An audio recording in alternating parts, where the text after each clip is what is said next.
Hello everyone, this is My Two Cents.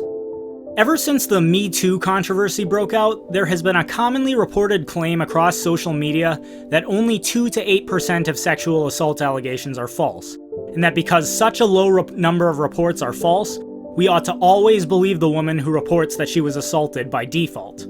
And even if not explicitly stated, what the people who report this are really saying is that since false allegations are so rare, the burden of proof ought to be on the accused male to prove that he didn't assault his female accuser, not on his accuser to prove that he did. And even if the courts are ultimately unable to establish his guilt, we ought to always assume he is in fact guilty, because after all, only 2% of sexual assault allegations are false. And I just wanted to make this quick video to put this myth to bed once and for all.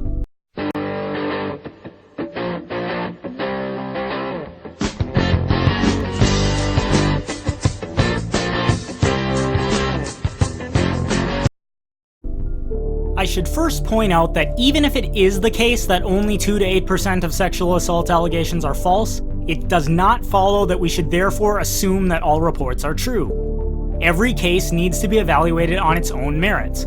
The accused is innocent until proven guilty, and the burden of proof is on the person making the positive claim that it did happen. If you deny this, then you're denying your own right to due process the next time someone accuses you of committing a crime.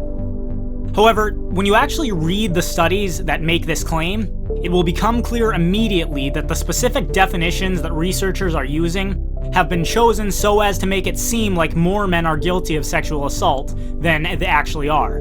So let's quick talk about the various possibilities that exist when a woman accuses a man of sexual assault. When a woman claims she was sexually assaulted, there are 3 possibilities about her claim.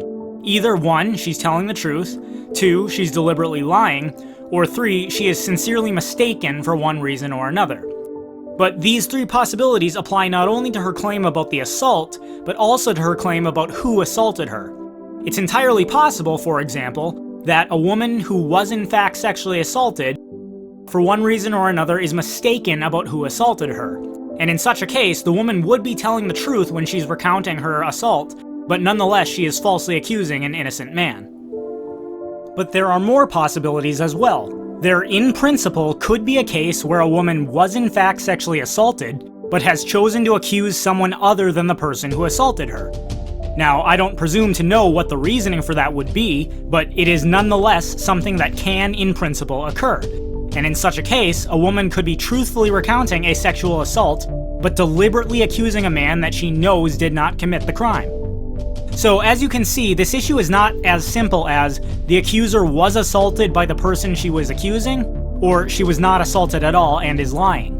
There are other possibilities, and very rarely will an investigation be able to definitively rule out all possibilities beyond the specific guilt or innocence of the man who is accused.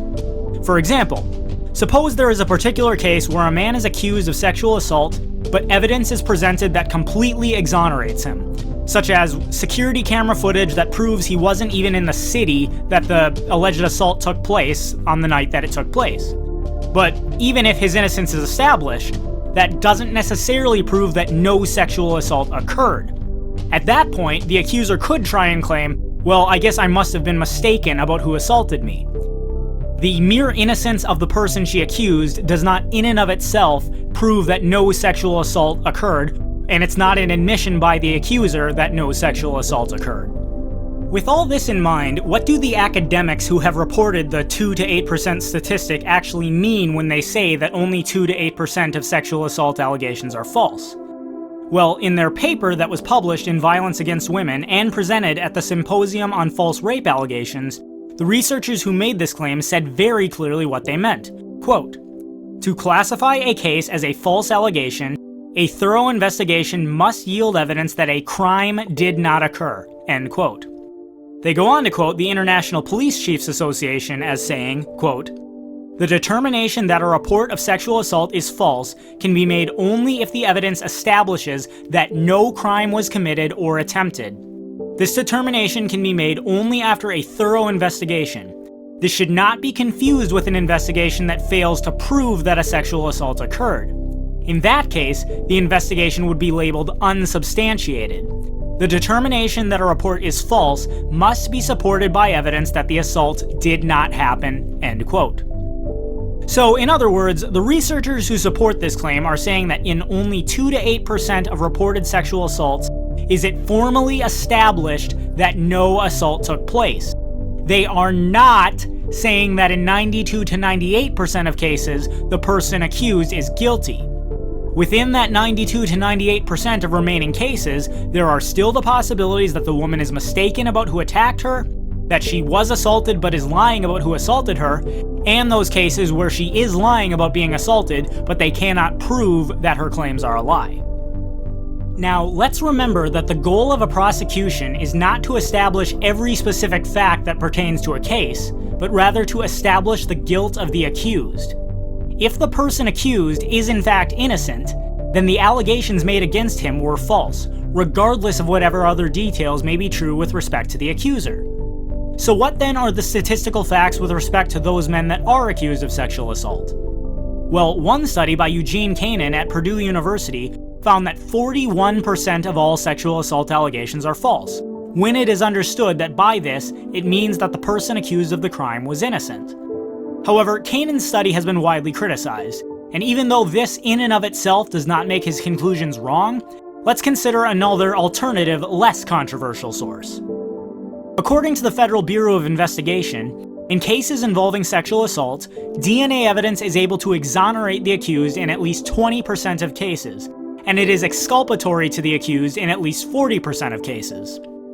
For those not familiar with legal terminology, exonerate means that the innocence of the accused is established, and exculpate means that doubt is cast on their guilt to the point that they cannot be convicted, even if it does not conclusively demonstrate their innocence. And also remember that that is simply referring to the use of DNA evidence and leaves open the possibility of other types of exculpatory evidence being available as well.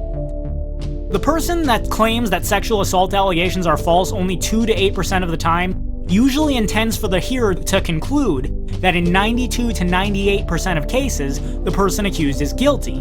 But the reality is that in 20% of those cases, the accused is innocent, and in at least 40% of cases, there is serious reason to doubt their guilt. So false allegations of sexual assault are not rare, they are common.